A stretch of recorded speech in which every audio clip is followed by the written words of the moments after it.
everybody hears what they want to hear, you know. New album, Destroyer of the Void. It's 3 years since your album Wild Mountain Nation.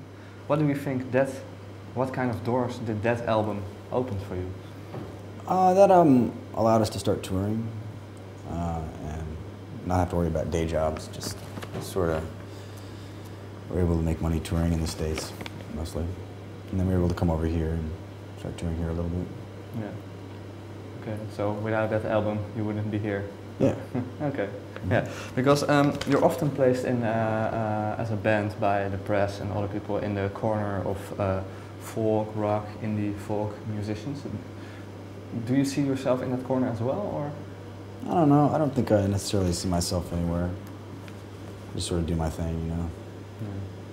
Yeah, because maybe for you it's maybe a little bit a trivial question, but what made you play this kind of music in the first place?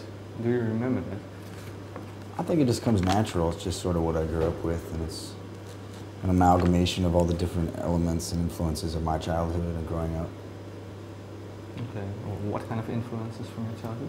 Well, I think early on it was a lot of folk music from my parents, you know, a lot of American Western sort of country music, and then, you know, a lot of hard rock, the whole grunge thing, the Northwest thing when I was in high school. Yeah.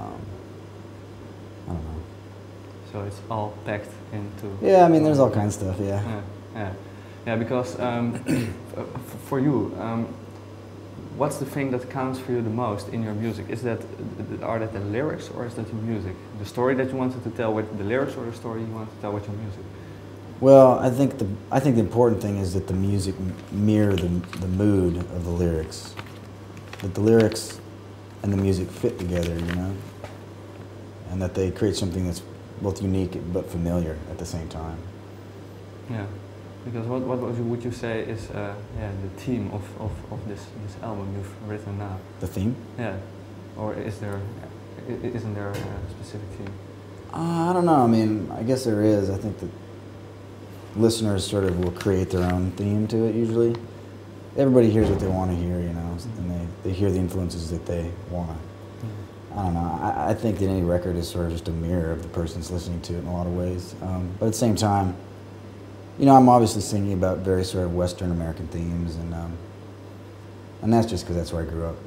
Okay, yeah. Probably that simple.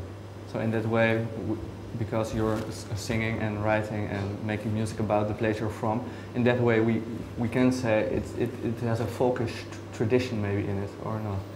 Yeah, sure. Yeah. I mean, I don't know if that's what makes it folk music or not. I mean, I think nowadays folk music is really sort of I mean, it's a sound, it's, you know, there's a lot of people making folk music. I happen to do a lot of songs that are narrative, they're stories, you know, and that's sort of one aspect of that as well. Maybe folk musician is starting to become maybe a gimmick into music, do you think? Or maybe for some, yeah, it could be. I really don't know. I think that any genre, folk music, hard rock, anything, has its own share of gimmicks that you can use to get into it. But I think that honesty in any genre, if you're writing honestly, then I think you'll be all right, you know.